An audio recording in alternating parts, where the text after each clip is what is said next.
며느리가 버린 낡은 반지, 그게 내 인생을 바꿨습니다. 정혜는 이른을 바라보는 평범한 여자였습니다. 남편은 일찍 세상을 떠났고 아들과 며느리, 그리고 손주가 전부였습니다. 새벽이면 눈을 뜨자마자 반찬가게에 불을 켜고 쌀을 씻고 나물을 다듬는 게 일상이었죠. 그 손은 늘 바빴고 그 손끝으로 평생 가족을 먹여 살렸습니다. 하지만 어느 날 그 손이 멈췄습니다. 며느리 집에 갔다가 싱크대 옆 휴지통에서 낯익은 은빛이 보였어요. 조심스레 꺼내보니 남편이 첫 월급으로 사준 낡은 은반지였습니다. 검게 변했지만 정혜에겐 세상에서 가장 귀한 물건이었죠. 그때 며느리가 말했습니다. 어머님, 그거요? 제가 버렸어요. 녹슬어서 못 써요. 이런 건 이제 정리하셔야죠. 그 말 한마디에 정혜는 아무 말도 못했습니다. 입술이 떨렸지만 소리가 나오지 않았습니다. 그저 반지를 꼭 쥔 채 부엌을 나왔습니다. 그날 이후 반찬가게 문을 닫았습니다. 사람을 상대하는 게 버거웠고 세상과 조금씩 멀어졌습니다. 며칠 동안 집은 조용했습니다. 밥 냄새도 된장 냄새도 사라졌고 부엌은 텅 비어 있었습니다. 정혜는 수건으로 반지를 닦으며 중얼거렸습니다. 이게 녹슨 게 아니라 내가 낡은 거였네. 아들은 회사 일로 바빴고 며느리는 이제 손주 어린이집 다녀오라며 더 이상 도움을 부탁하지 않았습니다. 세상에 할 일 없는 노인은 그저 시계 초침 소리만 들으며 하루를 버텼습니다. 그러던 어느 날 반찬가게 단골이었던 한 여자가 찾아왔습니다. 어르신, 반찬이 너무 맛있어요. 복지센터 도시락 나눔 같이 하실래요? 정혜는 고개를 저었습니다. 이제 손이 느려요.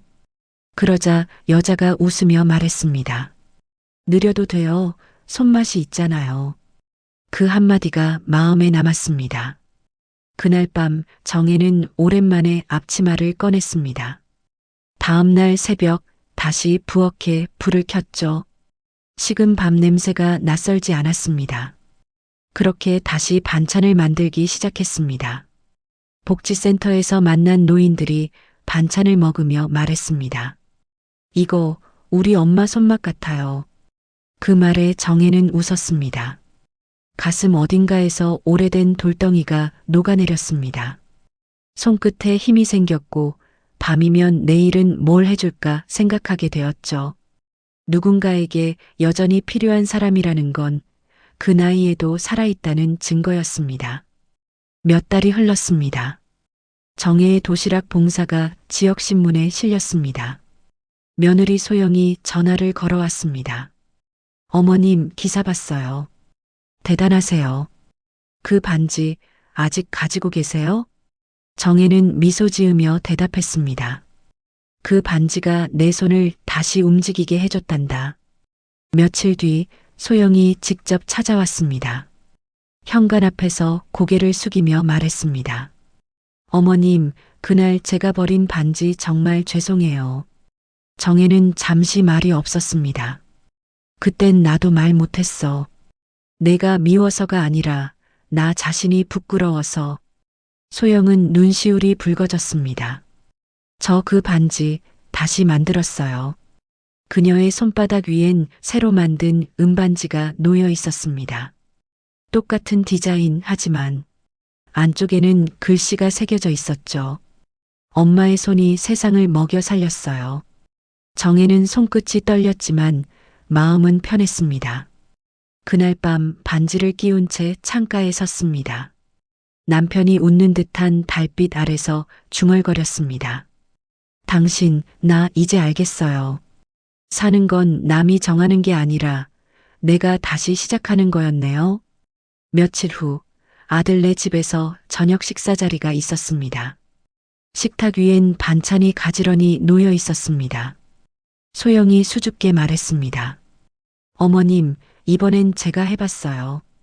어머님처럼은 못하지만요. 정혜는 젓가락을 들었습니다. 된장의 짠맛이 조금 강했지만 그 속엔 진심이 담겨 있었습니다. 괜찮네. 짭짤하니 사람 맛이 나. 그 한마디에 소영의 눈가가 젖었습니다. 식사 후 손주가 뛰어와 그림 한 장을 내밀었습니다. 할머니, 이거 내 선물이야. 그림 속엔 할머니와 아이가 손을 잡고 웃고 있었습니다. 정혜는 그림을 품에 안으며 미소 지었습니다. 그래, 이게 내 세상이지. 그날 밤 정혜는 창가에 앉아 반지를 바라봤습니다. 새로 닦인 은빛이 달빛을 받아 반짝였습니다. 그 반짝임은 마치 오래된 서러움이 녹아내리며 생긴 빛 같았습니다.